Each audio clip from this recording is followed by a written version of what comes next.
안녕하십니까. 해마다 이때만 되면 세계의 많은 사람들은 캐롤송을 듣고 또 부르게 됩니다. 이 크리스마스 때 가장 많이 불리고 또 들을 수 있는 노래는 고요한 밤, 거룩한 밤이라는 노래입니다.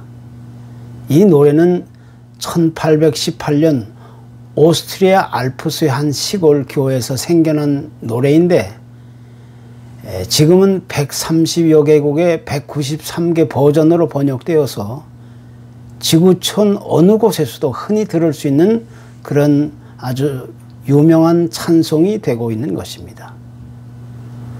무엇보다 한국어로 번역된 가사 내용이 고요한 밤, 거룩한 밤, 어둠에 묻힌 밤, 주의 부모 앉아서 감사 기도 드릴 때 이렇게 시작되죠. 그런데 이 한국어 가사 내용이 잘못 번역된 것으로 나타나 있습니다. 원래 영어 버전에서는 Silent night, holy night, all is calm, all is bright 이렇게 됩니다. 다시 말해서 본래는 all is bright 이렇게 얘기하는 것처럼 조용하고 환한 밤이어야 하는데 어둠에 묻힌 밤이 되어버린 것입니다. 쉽게 이야기해서 예수님께서 탄생하신 날의 그 밤은 별들이 환하게 밝게 빛나는 그런 밤이었는데 원곡과는 전혀 다르게 어둠에 묻힌 밤이 되어버린 것입니다. 그러나 여기서 가장 중요한 핵심은 그 잘못 번역된 가사를 지적하고자 하는 것이 아닙니다. 실제로 지금 이 세상은 어둠에 묻힌 밤이 되었다는 사실을 지금 이야기하고자 하는 것입니다. 지금 현재 이 세상의 깊은 그 어둠의 상황은 우리 인간의 삶과 일상을 파괴하고 멸망하게 하는 아주 살기 고달픈 어려운 시대가 되었다는 사실을 지적하고자 하는 것입니다. 우리는 흔히 역사적으로 진리나 진실을 감추고 속이고 가려진 시대를 암흑의 시대 이렇게 이야기합니다. 특별히 중세기의 역사를 대표적인 암흑의 시대라고 이야기합니다마는 그 시기에 있어서 우리 인간의 이성이나 철학이나 문학, 의학, 과학 등의 모든 부분이 완전히 퇴보하고 있었으며 또 국가 권력이나 종교의 그 막강한 세력이 사람들을 옥죄고 지배하고 있었습니다. 그래서 진리가 아닌 사이비, 거짓, 위선, 왜곡이 기승을 부리고 있었고 또 정치적으로, 사회적으로, 종교적인 불신과 이 불공정과 불만이 높은 그런 우위를 접하고 있었던 시대였습니다. 이것을 신앙적인 언어로 이야기한다면 완전히 어둠에 묻힌 밤, 암흑의 시대였다는 사실을 우리는 부인할 수 없는 것입니다. 요한복음 9장에 날 때부터 앞을 보지 못하는 한 시각장애인에 대한 이야기가 나옵니다. 주님은 그 사람의 눈에 진흙을 바른 후에 실로암이라는 연못에 가서 씻게 하여 눈을 뜨게 하셨던 그런 기적적인 이야기입니다. 그런데 이런 기적적인 사건은 주님 자신이 나는 세상의 빛이다 이렇게 소개한 이후에 벌어졌던 일입니다. 그러니까 주님은 이 세상의 빛으로 오셨지만 사람들은 어둠에 묻힌 밤에 있었기 때문에 또 깊은 흑암 가운데 있었기 때문에 빛을 빛으로 깨달아 알지 못하게 되었다는 것입니다. 한마디로 정신적으로, 영적으로, 신앙적으로 어둠에 그 묻힌 밤에 있는 사람들, 흑암 가운데 있는 사람들은 앞을 보지 못했던 이 장애인처럼 빛으로 오신 주님을 보고도 결코 주님을 깨달아 알지 못했다는 사실을 선언하고 있는 것입니다. 그렇지만 이 시각장애인이 기적적으로 눈을 뜬 후에야 비로소 주님을 주님으로 알아보고 자신의 믿음을 고백할 수 있었다는 사실은 성경이 주는 가장 큰 교훈이 되고 있는 것입니다. 특별히 여기서 중요한 것은 당시 주님 주위에 있었던 많은 사람들, 뭐 종교 지도자들이나 사회적으로 높은 지위와 신분을 가지고 있었던 사람들, 이들은 자신들이 눈을 떴다고 자부하며 당당했지만 사실 그들이야말로 앞을 보지 못하는 눈뜬 소경이었다는 사실을 분명하게 성경이 지적해주고 있는 것입니다. 그들이야말로 참으로 어둠에 묻힌 밤의 사람들이라는 사실을 우리는 여기서 이야기하지 않을 수가 없는 것입니다. 그런데 어둠에 묻힌 밤의 사람들, 이 흑암의 시대에 사는 사람들은 당시에만 있었던 것이 아닙니다. 현대를 살아가는 우리 역시 어둠에 묻힌 밤에 살고 있었던 사람들과 마찬가지로 오늘날 수많은 사람들이 어둠에 묻힌 밤에 있다는 사실을 우리는 부인할 수가 없습니다. 세상은 하루라도 조용할 날이 없습니다. 한순간이라도 잠잠할 날이 없는 겁니다. 세상의 역사는 수많은 문제들을 가지고 있고 끊임없이 많은 문제들이 꼬리에 꼬리를 물고 일어나고 있는 참으로 아주 깊은 어둠에 묻힌 밤이 분명한 것입니다. 정치적으로 극한 대립의 상황이 그렇고 또 이념이나 사상의 깊은 그 갈등이 그렇고 경제적인 불균형이나 또 종교적으로도 얼마나 많은 부패와 이런 타락의 그런 증상들이 이미 밝히 드러나 있습니까? 우리가 사는 이 시대야말로 그 어느 시대 못지않게 참으로 어둡고 캄캄한 흑암의 시대, 어둠에 묻힌 밤이라는 사실을 우리는 강조하지 않을 수가 없는 겁니다. 특별히 어둠에 묻힌 밤을 이야기할 때마다 빠뜨릴 수 없는 역사적인 사실이 또 하나 있습니다.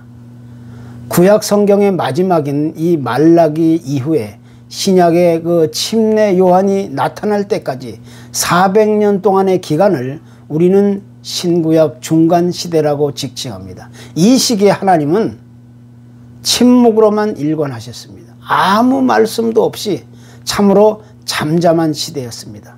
그래서 우리는 이 시기를 신구약 중간의 암흑의 시대다 이렇게 이야기합니다. 이 시기야말로 칠흑같이 캄캄한 이 어둠에 묻힌 밤이 아닐 수 없었습니다. 그러나 이 암흑의 시기에 이 어둠에 묻힌 밤이 끝나자 드디어 하나님이 그토록 오랫동안 계획하시고 설계하셨던 서광의 빛이 드디어 그 본 모습을 드러나기 시작했던 것입니다. 그것이 바로 역사적인 예수 그리스도의 탄생 소식이었던 것입니다. 예수 그리스도는 오랜 침묵을 깨고 흑암과 어둠에 묻힌 밤을 지나 이 세상의 생명의 빛으로 구원의 주로 등장하시게 된 것입니다. 따라서 이것이야말로 하나님이 그토록 오랫동안 계획하시고 준비하셨던 구원의 역사적인 사건이 되고 있는 것입니다. 그때 천사가 나타나 마리아의 남편 요셉에게 이렇게 선언합니다. 보라, 처녀가 잉태하여 아들을 낳을 것이요 그의 이름을 임마누엘이라 하리라. 여기서 이 임마누엘이라는 이름은 일찍이 구약의 이사야가 예언한 말씀대로 하나님이 우리와 함께 하신다, 그런 의미입니다. 이것은 어쩌다가 우연하게 뜻하지 않게 갑자기 이루어진 일이 결코 아닙니다. 하나님은 에덴 동산에서 우리 인간이 하나님께 죄를 지음으로 말미암아 쫓겨날 때부터 우리를 구원할 구체적인 계획을 가지고 계시다가 드디어 그 계획을 실행에 옮길 때가 되자 우리를 위해 이 땅에 구원의 주로 생명의 주로 예수 그리스도를 보내주신 것입니다. 이것이 바로 오늘 우리가 마음 깊이 새겨야 할 이 성탄절의 의미인 것입니다. 어둠에 묻힌 밤을 환하게 밝게 비춰줄 수 있는 유일한 역사적인 순간이 되는 것입니다. 무엇보다 이 뜻깊은 성탄의 계절에 또 임마누엘의 계절에 하나님이 우리와 함께 하신다는 이 임마누엘의 의미는 우리 기독교에서 가장 큰 신비로운 미스터리가 되고 또 하나님이 우리에게 찾아오셨다는 그 구체적인 증거가 되고 있는 것입니다. 세상의 모든 종교는 인간이 신을 추구하고 인간이 신을 찾아 나서는 행위이고 또 인간이 신을 만들어내는 구도이지만 우리 기독교의 신앙은 하나님이 우리와 함께 하시려고 우리 인간을 찾아오신 유일한 역사적인 사건인 것입니다. 그래서 성경이 말하고 있는 이 임마누엘이라는 의미는 하나님께서 부르시고 선택하신 당신의 백성들과 늘 함께 하시겠다는 약속의 그런 증거가 되고 있는 것입니다. 하나님의 백성들이 어느 곳에 있든지 어느 곳을 가든지 그들의 삶의 여정 속에는 구체적으로 항상 임마누엘의 하나님이 되고 있는 것입니다. 그래서 오늘날 이 어둠에 묻힌 밤의 시대를 살아가고 있는 우리 하나님의 사람들에게도 언제나 함께 하시겠다는 약속은 변함없이 이루어진다는 사실을 우리에게 암시해 주고 있는 것입니다. 아주 젊은 나이에 성공의 가도에 들어섰던 영국의 한 변호사가 있었습니다. 어느 날 그 영국 의사당 앞에서 비중 있는 큰 사건을 맡아가지고 변호를 하기로 예정되어 있었는데 어떻게 된 일인지 그 일로 인하여 엄청난 부담감과 긴장과 스트레스로 인해서 갑자기 과로로 쓰러지게 되었습니다. 이런 일이 있고 난 후 그의 인생은 자신도 모르게 점차적으로 약해지고 길어지기 시작했습니다.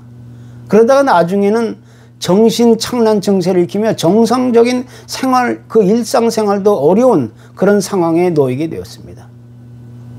그는 점점 더 무기력해지고 자신감을 잃다가 위험한 상황에까지 이르게 되었는데 바로 그 시기에 가까운 주변의 도움으로 그리스도의 복음을 소개받고 하나님의 사랑을 깨닫기 시작했습니다.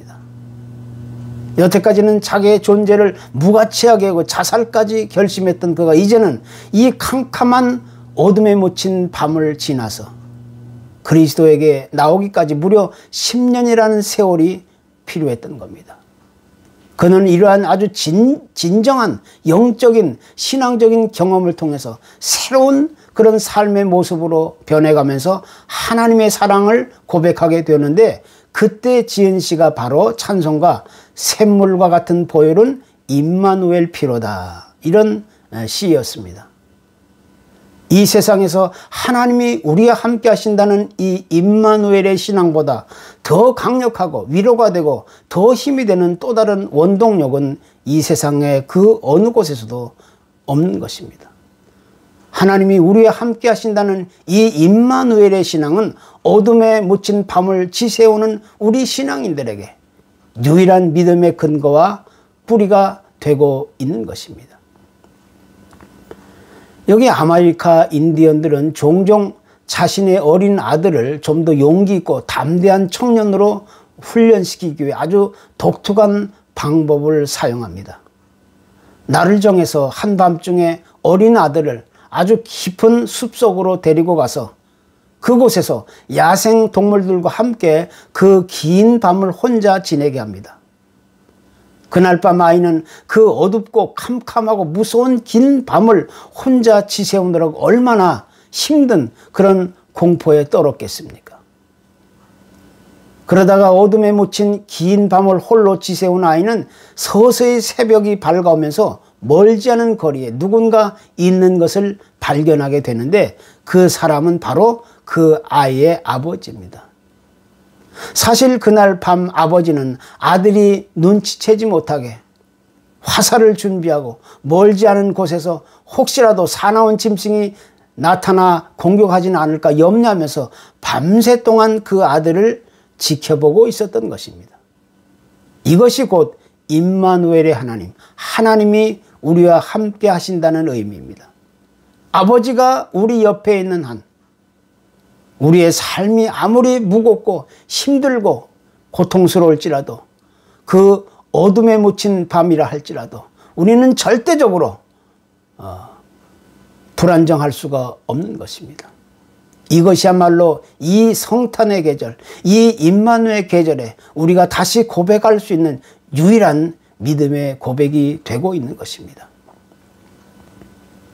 지금 우리가 살아가고 있는 이 세상의 현실이야말로 참으로 혹독하다 할 만큼 무겁고 힘들고 어려운 그런 어둠에 묻힌 밤이 아닐 수가 없는 겁니다.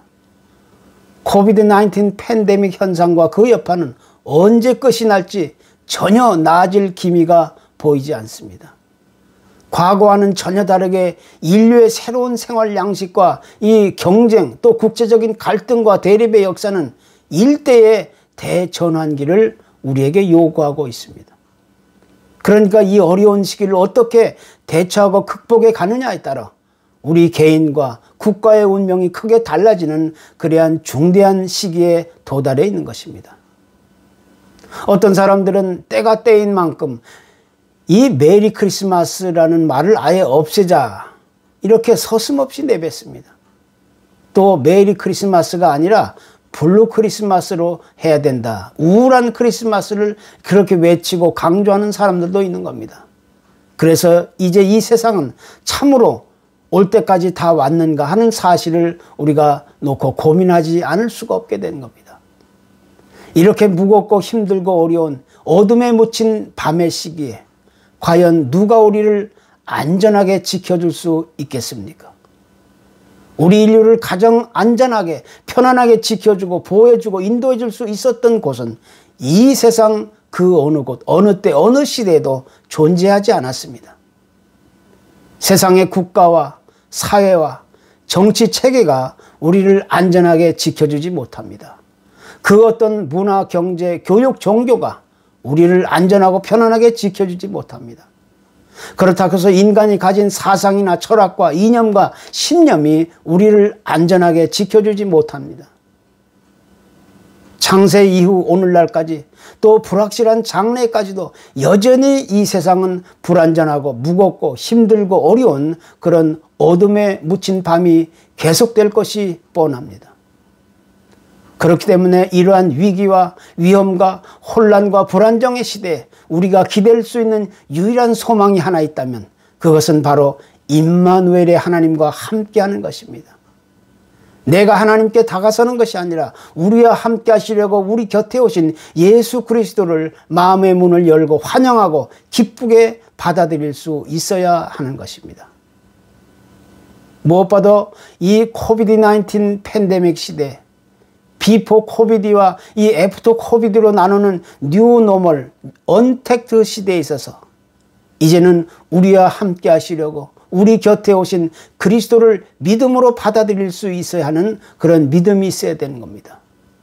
이것이야말로 이 캄캄한 어둠에 묻힌 밤의 이 시기에 우리에게 찾아온 유일한 생명과 위로와 소망이 되는 그런 복 있는 메시지가 되고 있는 것입니다. 감사합니다.